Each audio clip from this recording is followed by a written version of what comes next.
Bonjour et bienvenue au Théâtre du Crocheton pour cette vidéo sur le compte-rendu critique. Vous êtes venu voir un spectacle de danse, de théâtre, de musique, de cirque, d'humour au Théâtre du Crocheton et votre enseignant vous a demandé de faire un compte-rendu critique.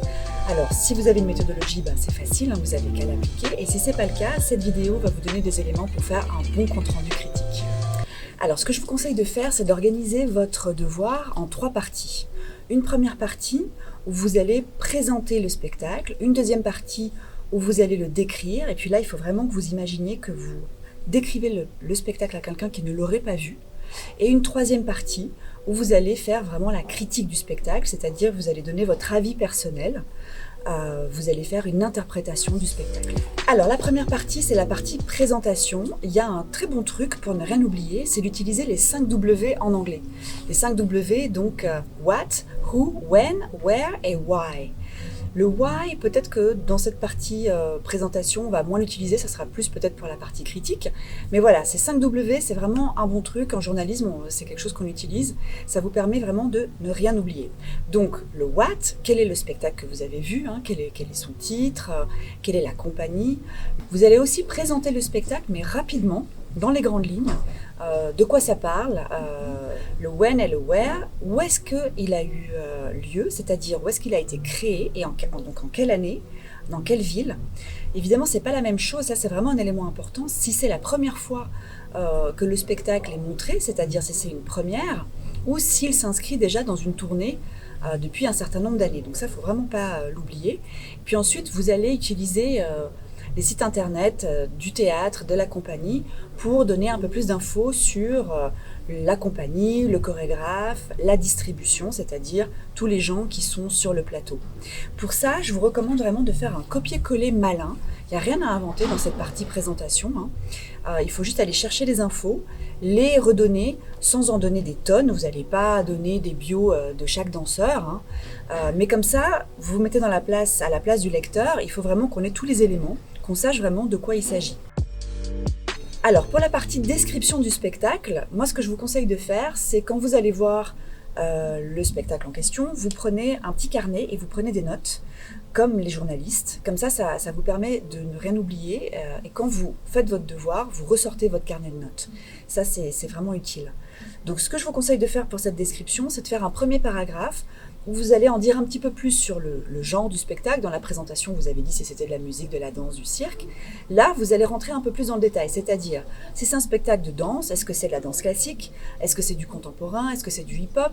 Est-ce que c'est du parcours? Est-ce que c'est de la danse-théâtre? Si vous êtes allé voir du théâtre, est-ce que c'est du théâtre classique, du théâtre contemporain? Voilà, comme ça, on sait un petit peu plus de quoi il s'agit. Et puis, vous allez rentrer dans le vif du sujet, de quoi ça parle plus en détail, c'est-à-dire si c'est du théâtre, quelle est l'histoire, si c'est de la danse, quel est le thème, s'il y a un thème, ou quelle est la recherche, quelle est la démarche dans ce spectacle-là. Ça vous fait un paragraphe. Puis pour la suite, vous avez le choix. Soit vous pouvez faire un choix chronologique, c'est-à-dire il y a 3 actes, si c'est du théâtre, vous faites une partie par acte, et vous décrivez ce qui se passe. Ou bien vous choisissez, si c'est de la danse, vous faites des tableaux, je ne sais pas, il y a eu 5 tableaux. Quand est-ce qu'on sait que c'est un tableau différent? C'est quand il y a des entrées-sorties, quand il y a des changements de lumière, des changements de décor. Donc voilà, il y a 5 tableaux, en gros, dans le spectacle, vous faites 5 paragraphes et vous décrivez. Une autre possibilité, c'est de choisir une entrée par élément du spectacle. Qu'est-ce que j'entends par élément? Les différents éléments, ça va être la mise en scène, les lumières, la musique, le rapport au spectateur, les costumes, voilà. Et puis vous faites un paragraphe par élément. Si vous choisissez l'entrée chronologique, évidemment que vous allez ensuite réinsuffler tous les différents éléments du spectacle. De la même façon, si vous choisissez de faire une partie structurée par élément du spectacle, vous allez vous reprendre vos notes chronologiques du spectacle. Voilà. Et maintenant la dernière partie, la partie peut-être la plus délicate, donc votre critique. Là, il s'agit de donner votre avis personnel et évidemment, tout l'enjeu, c'est d'aller au-delà du j'aime, j'aime pas. C'est vraiment de vous poser la question, pourquoi est-ce que vous dites ce que vous dites? Comment est-ce que les choses se passent comme vous dites qu'elles se passent? Voilà, ça c'est la partie critique. Alors pour ça, ce que vous pouvez faire, c'est soit reprendre votre structure de la description, et puis vous allez donner votre avis personnel, soit c'est plus délicat, mais quand vous arrivez à le faire, c'est vraiment ce qui marche le mieux. C'est de choisir 3 thèmes et puis vraiment de vous attarder sur ces 3 thèmes. Sinon, quelque chose qui marche très bien aussi, un classique, hein, c'est de faire une première partie sur ce qui a bien fonctionné, une deuxième partie sur ce qui a moins bien fonctionné et une troisième partie qui est une conclusion synthèse. Ça, c'est aussi très bien. Alors souvent, c'est vrai que dans la partie critique, c'est pas toujours évident d'aller au-delà de donner des adjectifs et puis c'est tout, quoi. Souvent, il faut essayer de nourrir cette partie, de la développer. Pour ça, je vous donne des questions qui sont je pense, des bonnes questions pour faire émerger justement de la matière pour votre critique. Une première question à vous poser, c'est est-ce que l'œuvre est telle qu'elle devrait être ? Ou est-ce que, selon vous, pour être comme elle devrait être un petit peu différemment, comme ceci, comme cela ? Ça, c'est la première question. La deuxième question, c'est est-ce que l'œuvre exprime ce qu'elle veut exprimer ? Est-ce qu'elle sert le propos qu'elle voulait servir ? Est-ce qu'elle tient ses engagements d'une certaine façon, ses engagements artistiques ? Alors, ça suffit avec ce que vous avez vu sur le plateau.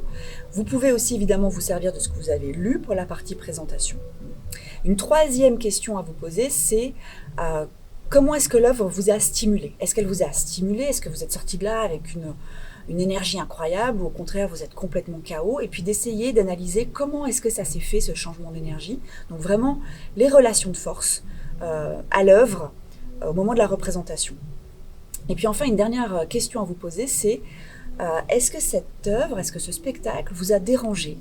Est-ce qu'il y a des choses qui vous ont paru étranges ? Puis là il faut vraiment se jeter à l'eau et puis essayer d'analyser ça, de le comprendre, enfin en tout cas de le faire émerger. En quoi elle a consisté cette étrangeté ? Pourquoi c'était étrange ? Voilà. Ça c'est pour la partie critique. J'espère que cette vidéo vous aura été utile, que vous sachiez que j'ai prévu d'en faire une deuxième où je prends des copies et puis là je vais vraiment les passer au peigne fin pour voir ce qui fonctionne et ce qui ne fonctionne pas, ce qu'il faut faire et ce qu'il faut éviter de faire. Voilà, je vous souhaite beaucoup de plaisir avec ces comptes rendus critiques et avec les spectacles bien sûr, et je vous dis à bientôt.